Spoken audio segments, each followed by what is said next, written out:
আসসালামু আলাইকুম। সবাই কেমন আছেন? আলহামদুলিল্লাহ সবাই ভালো আছেন। আমিও ভালো আছি। আজকে আমি আপনাদের সাথে পুরাতন সোয়েটার থেকে কিভাবে বাচ্চাদের সোয়েটার কাটিং করা যায় সেটাই দেখাবো এবং এটা সেলাই করেও দেখাবো।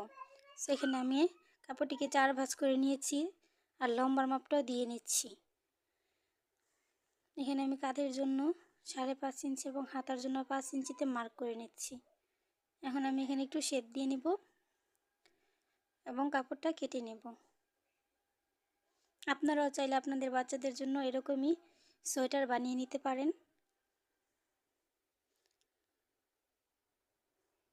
এখন আমি লম্বার মাপটাও কেটে নেব। আসলে আমার এই সোয়েটারটা বাসায় ছিল আর এটা পরা হচ্ছিল না, তাই ভাবলাম এটা দিয়ে বাচ্চার জন্য একটা সোয়েটার বানিয়ে ফেলি। এখন আমি সামনের গলাটা একটু কেটে নিব। এর জন্য সামনের পাটটা ভাঁজ করে তারপর গলার কাটিংটা করে নিব। এর জন্য এখানে আমি 2 ইঞ্চিতে মার্ক করে নিচ্ছি এবং লম্বা আমি 3 ইঞ্চি দিয়ে নিচ্ছি। এখন আমি গোল রাউন্ড করে একটু গলার শেপটা দিয়ে নিলাম। এখানে আমি একটু কেটে একটু সুন্দর শেপ দিয়ে নিলাম। এখন আমি যে হাতাটা আছে ওই হাতাটা একটার উপর একটা রেখে তারপর কেটে নিচ্ছি।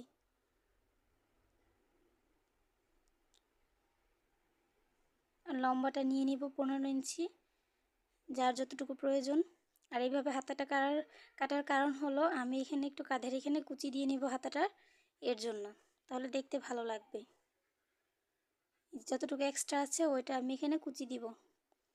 এখন আমি টুপির জন্য মাপ নিয়ে নিচ্ছি। আমি সামনের গলা এবং পেছনের গলার যে পার্ট মানে পিছনের যে পার্টটা আছে দুইটা পার্টের যতটুকু মাপ হয় 15 ইঞ্চি হয়েছে। সো এখানে আমি প্রথমে যেই মাপটা নিলাম এটা হলো আমার টুপিটার লম্বা হবে 12 ইঞ্চি। আর এখন যে মাপটা নিলাম এখানে আমি 7 ইঞ্চি নিয়ে নিয়েছি। এখন আমি একটু শেপ দিয়ে কেটে নিব। আমি যেই সাইডটা কাটছি সম্পূর্ণ এই সাইডটা আমি সেলাই করে নিব আর এই সাইডটা আমি গলার মধ্যে লাগিয়ে নিব।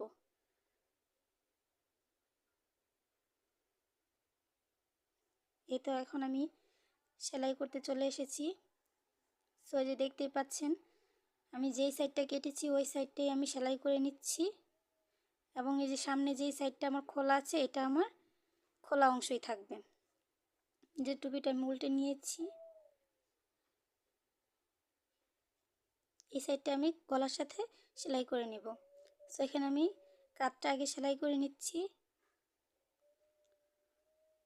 যেহেতু সোয়েটারের কাপড় আপনারা অবশ্যই একটু বড় সেলাই দেবেন এবং আস্তে আস্তে সেলাই করবেন, তা না হলে সুইটা ভেঙে যাওয়ার সম্ভাবনা আছে এবং আপনাদের সেলাইটাও হবে না। এখন আমি বডির মাপটা দিয়ে নিচ্ছি।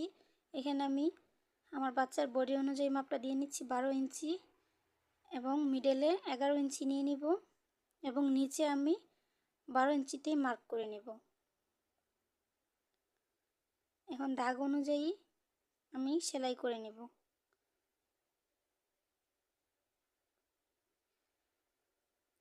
অবশ্যই এদিক দিয়ে আপনারা 2টি করে সেলাই দিয়ে নেবেন।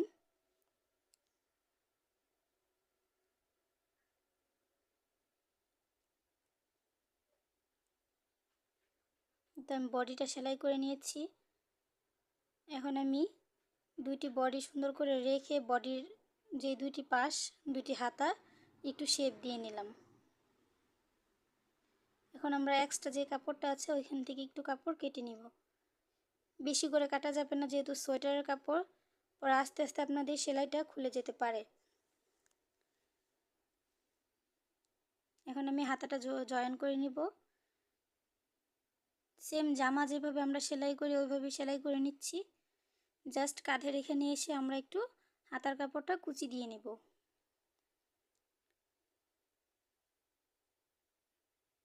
অবশ্যই আস্তে আস্তে সেলাই করে নেবেন আর এখানে অবশ্যই 2টি করে সেলাই করে নেবেন।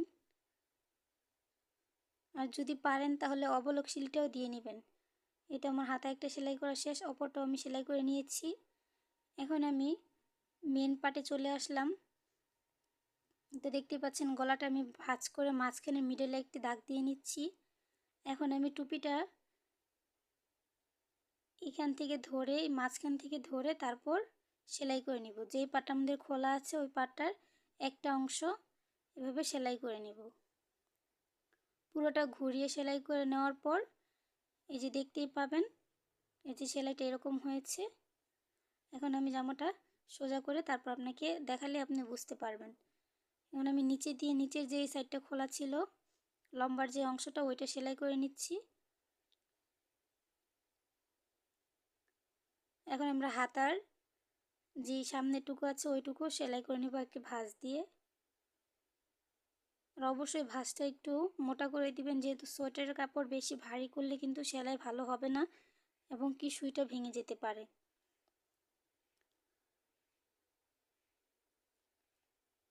আমি এইভাবে দুইটি হাতায় সেলাই করে নিব।